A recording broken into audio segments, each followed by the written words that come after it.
In 1868, the 14th Amendment was ratified, ending slavery by giving all Americans citizenship. All persons born or naturalized in the United States and subject to the jurisdiction thereof are citizens of the United States and of the states wherein they reside. United States Code annotated Amendment 14. However, what the public was not told, that while under the Lieber Code, a 14th Amendment citizen can only be found within the jurisdiction of the United States. That is, all government employees, all those who live in territories occupied by the federal government, such as Washington, D.C., and the former slaves. The rest of the population was not subject to the 14th Amendment, and thus could still claim jurisdiction under the original Constitution. In addition to that, after the conclusion of the Civil War, the federal government was now occupying the southern states, placing these captured citizens under the jurisdiction of the Lieber Code. The southern states had to agree to ratify this amendment in order for them to be granted their freedom from federal rule.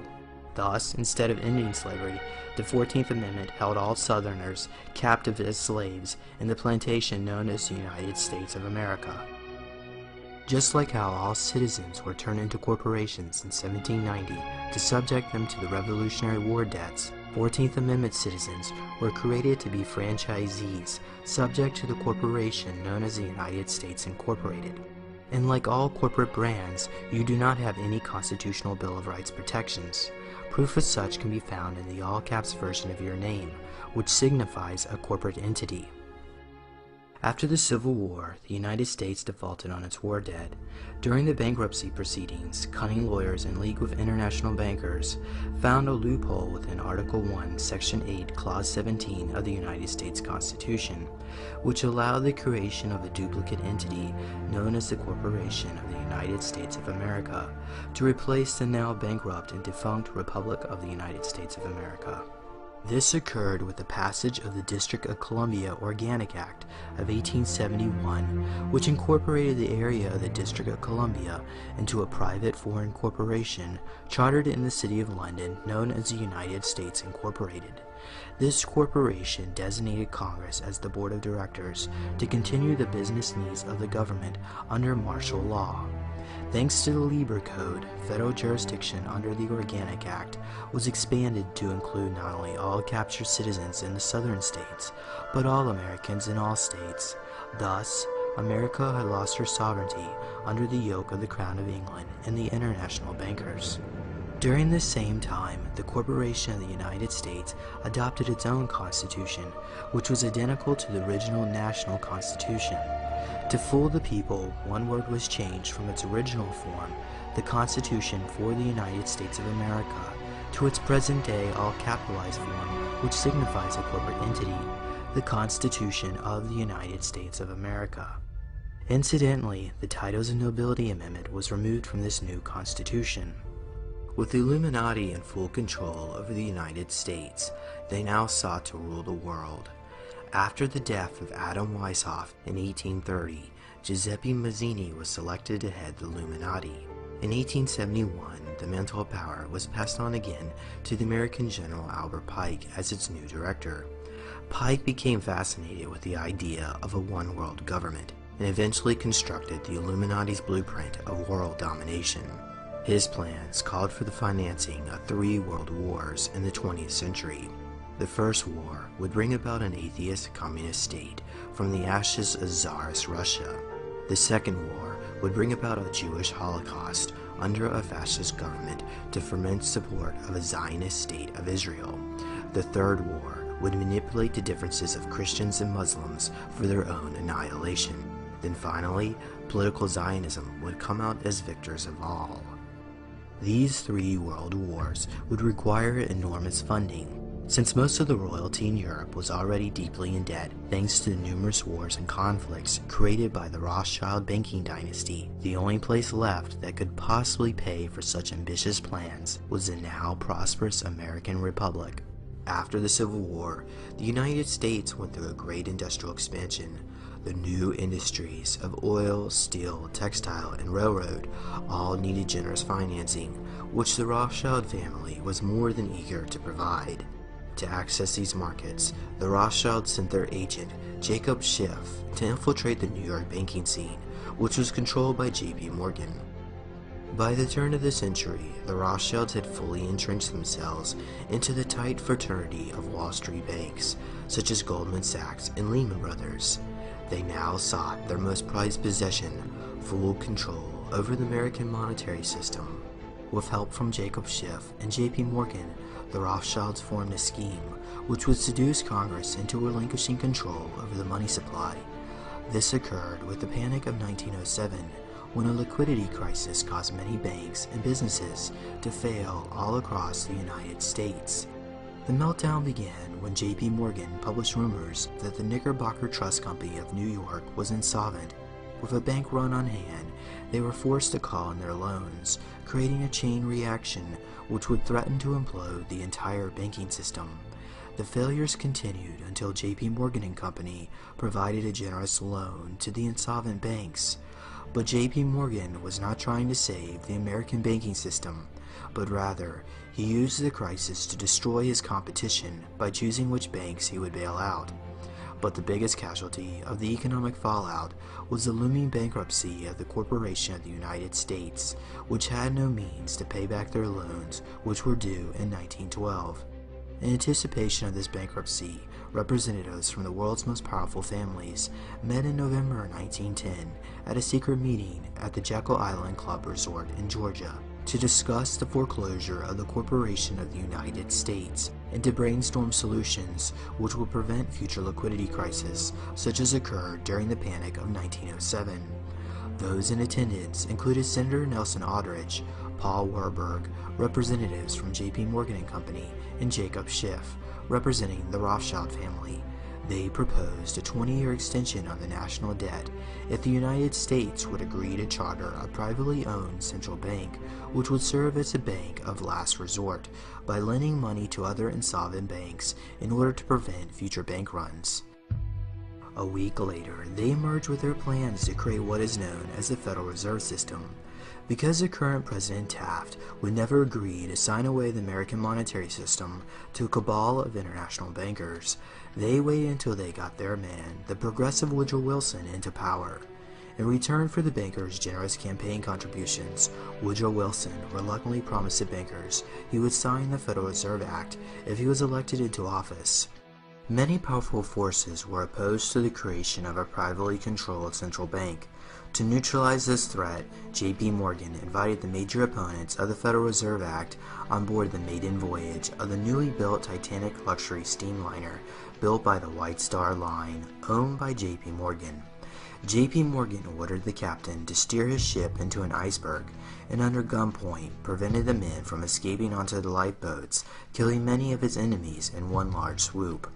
When word of this got back to Woodrow Wilson, he commented, "There exists this power in the world, so subtle, so organized, so watchful, that we dare not speak above a whisper when we speak in condemnation of it."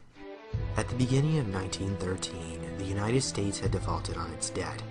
After being denied a new line of credit, the now President Woodrow Wilson faced a constitutional crisis. With no other sources of funding, he went along with the bankers' schemes engineered at the Jekyll Island Resort. To avoid any opposition, Senator Nelson Aldrich quickly pushed the Federal Reserve Act through both houses of Congress. On December 23, 1913, while most of Congress was away on Christmas vacation, a quorum call was issued. A few selected congressional traitors voted by voice to avoid public record and passed the Federal Reserve Act, which President Wilson signed into law. Wilson later admitted with remorse when referring to the Fed, "I have unwittingly ruined my country." This act gave away the keys of the printing presses at the U.S. Treasury to a foreign corporation chartered under the Crown of England, known as the Federal Reserve Bank. The Federal Reserve was created by Congress in 1913, and it was entrusted with the power granted originally to the Congress by the U.S. Constitution to coin money and regulate the value thereof. The Federal Reserve Bank advertises itself as a non-profit corporation that operates as if it's another branch of the government. However, its board members are unelected, and their meetings are conducted behind the closed doors, away from public scrutiny. The board of directors of the Federal Reserve System is chosen by the President from a list prepared by the bankers themselves. It's important that whomever I pick is viewed as an independent person from politics. All this secrecy becomes very suspicious, considering how the Federal Reserve monitors and controls trillions of dollars within the world's banking system. After the federal government lost its ability to issue its own money, the national debt soon soared to astronomical heights, because now the government had to pay the Federal Reserve interest on all its currency printed to circulation. But this interest on the national debt could never be repaid, as the Federal Reserve required all debts to be repaid with gold, which the government did not have. And even worse, the interest portion of the national debt was not issued into the money supply. In other words, more and more debt would have to be issued to continue servicing the growing interest payments on all loans. In order to cover this interest payment, Congress was forced to pass the income tax legislation, which became law in 1913 with the ratification of the 16th Amendment, also known as the Income Tax Amendment. Initially, they levied a 1% voluntary tax on all incomes over $3,000 and a progressive surtax on all incomes over $20,000, but this would soon increase with the outbreak of World War I and World War II. Income tax allowed the Federal Reserve System to confiscate the earnings of the common man, but the industrialists and financiers were exempted from paying any income tax because they could afford to hide their assets in tax-free foundations which they claimed were devoted to philanthropy. Examples of such include the Rockefeller Foundation, the Mellon Foundation, and the Carnegie Endowment. The main purpose of the income tax is not to raise revenue, but to redistribute wealth and to control society. Technically, the 16th Amendment was not ratified by the necessary states, as it violates the constitutional clause of no direct taxes. Despite this, Congress went ahead and taxed the people anyway.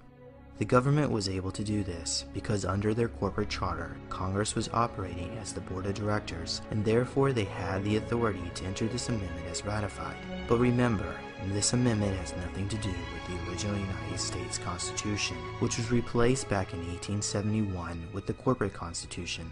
It's actually very simple. Congress tried to enact an income tax in 1894. The Supreme Court said that's unconstitutional. When the Supreme Court says something is unconstitutional, it's unconstitutional. They tried again in 1913, and the Supreme Court said the 16th Amendment conferred no new power of taxation. So, if they didn't have it then, and they didn't get it, they don't have it. There is no constitutional basis for a tax on the wages of Americans living and working in the 50 states of the Union. Period. End of argument. In 1933, the United States once again declared bankruptcy. To make all citizens subject to the repayment of the national debt, the bankers chartered a Delaware corporation known as the Bureau of Internal Revenue. But this corporation was illegally masquerading as part of the government, placing them under constant threat of lawsuit. To escape this litigation, they moved their jurisdiction outside of the United States to Puerto Rico. This occurred in 1953 when they changed their name to the Internal Revenue Service, or IRS, incorporated as a Puerto Rican trust within the division of the Department of the Treasury of the Commonwealth of Puerto Rico. Further proof can be found within the United States Code, which lists the IRS as Trust Fund Number 62, the Puerto Rico Special Fund Internal Revenue. This was done to divert all income tax payments to the International Monetary Fund, owned by the various central banks of Europe and North America, which in turn are owned by the Crown of England. There is a substantial, conclusive body of evidence that proves that our income tax system represents the most pernicious form of tyranny. It is the greatest hoax ever perpetrated by government against the working men and women of America. I can eliminate all income taxes tomorrow and have more than enough money to fund the government by using some other guy's bright idea. We tax the Federal Reserve at 0.0006, doubles our money until we decide to put them out of business permanently, because we certainly should not have central banks. The evidence proving income tax is paid to the United Kingdom is found deep within the IRS Individual Master File, which contains every transaction and financial record gathered by IRS officials throughout your lifetime. One of these codes determines what kind of tax you are paying.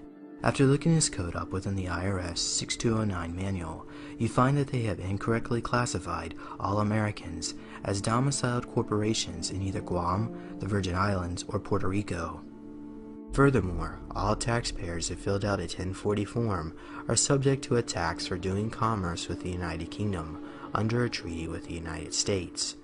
There is no law that requires the average American worker in the private sector to pay a direct unapportioned tax on their labor and compensation for services. There is no law.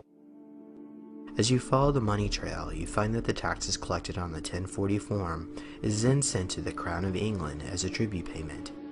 The Crown of England is a sovereign corporation located within the 677 acres of the city, found within the heart of Greater London. This tiny strip of land contains the world's most powerful banking houses, such as the Bank of England and Lloyd's of London, owned by the House of Rothschild. It is these bankers and their counterpart, the Temple Bar attorneys, that constitute the power base known simply as the Crown. Even though the Queen of England is a member of this club, she is not its corporate head. That job was given to the Pontiff of Rome. The Pope was given control over the monarchy with the signing of the Treaty of 1213 between King John and Pope Innocent III, which forever pledged England as a vassal state of the Holy Roman Empire.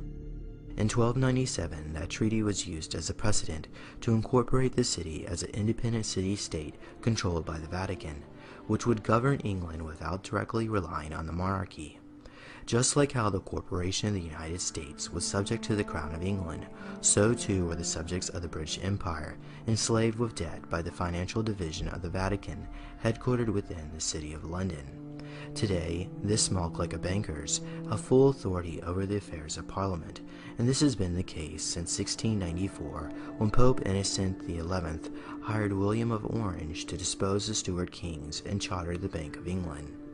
Located within the Crown of England is the original Federal Reserve Charter, which according to the Farmer Claims legal team, allocates that 67% of the income tax collected by the IRS was to be divided to the Crown of England. Another 23% was to be paid as a dividend to the 300 shareholders of the Federal Reserve Bank, and the last 10% was to be paid to the employees of the IRS to keep them quiet about this sweet deal.